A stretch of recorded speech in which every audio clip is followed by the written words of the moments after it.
Halo semuanya, Assalamualaikum warahmatullahi wabarakatuh. Perkenalkan, nama saya Sepila Gustiani Ramdan dengan NIM C240123126 dari kelompok 7 mata kuliah biologi molekuler. Di sini saya akan menjelaskan mengenai apa sih itu PCR, tujuannya apa, alat dan bahannya apa, serta tahapannya. Nah, yang pertama, yang paling dasar yang harus kita tahu itu apa itu PCR. PCR itu apa? PCR merupakan singkatan dari polymerase chain reaction, dan menurut Bakti et al. 2015 tersendiri, PCR merupakan teknik molekuler untuk menggandakan atau mengamplifikasikan DNA. Nah, metode ini bertujuan untuk menghasilkan penggandaan DNA yang baik dan berkualitas.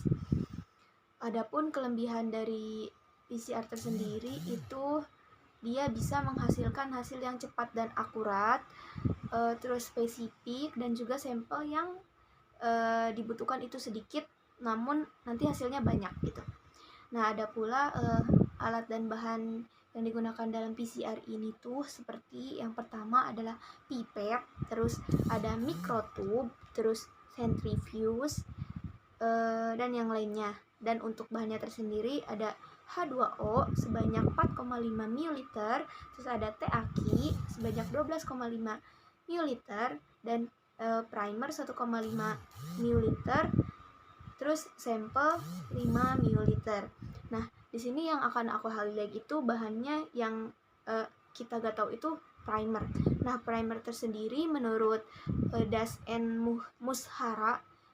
Mushara 2015 merupakan komponen penting dalam PCR berupa sepasang oligonukleotida pendek sebagai penanda awal untuk amplifikasi DNA. Nah, primer sendiri yang digunakan dalam DNA ini tuh ada dua, ada forward dan reverse.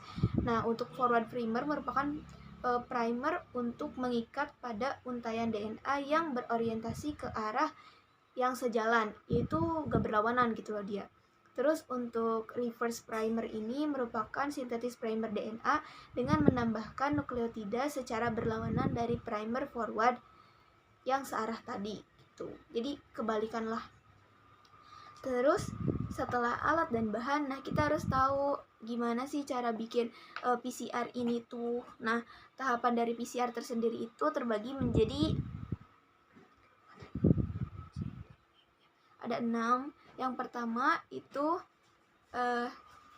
untuk tahapan PCR tersendiri saya mendapatkan sumber dari Zhang et al. 2017 itu ada 6 tahapan dari PCR tersendiri. Yang pertama itu predenaturasi dengan suhu 94 derajat Celcius yang merupakan tahapan persiapan dari denaturasi.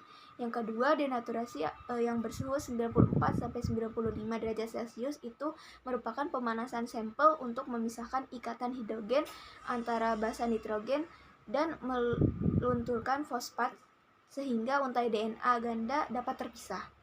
Yang ketiga ada annealing dengan suhu 50 sampai 60 derajat Celcius, merupakan penurunan suhu untuk ditambahkannya primer yang menempel pada untai DNA. Yang keempat itu ada elongasi, dari katanya juga elongasi, elong berarti perpanjangan. Nah, suhunya itu 72 derajat Celcius, merupakan pemanasan sampel untuk dilakukan perpanjangan untai DNA serta mengikat primer dan juga memanjangkan untai DNA. Terus yang kelima itu pasca elongasi dengan suhu 72 derajat Celcius, yaitu proses setelah elongasi tapi sebelum penyimpanan. Dan yang terakhir itu penyimpanan dengan suhu 6 sampai 15 derajat Celcius merupakan pendinginan untuk dilakukan menyimpan yang akan dilakukan untuk mengulang ke posisi denaturasi. Nah, untuk materi PCR yang bisa saya sampaikan hanya sekian, kurang lebihnya dimohon maafkan, dan untuk daftar pusakanya akan saya lampirkan di slide berikutnya. Kurang lebihnya saya mohon maaf. Wassalamualaikum warahmatullahi wabarakatuh.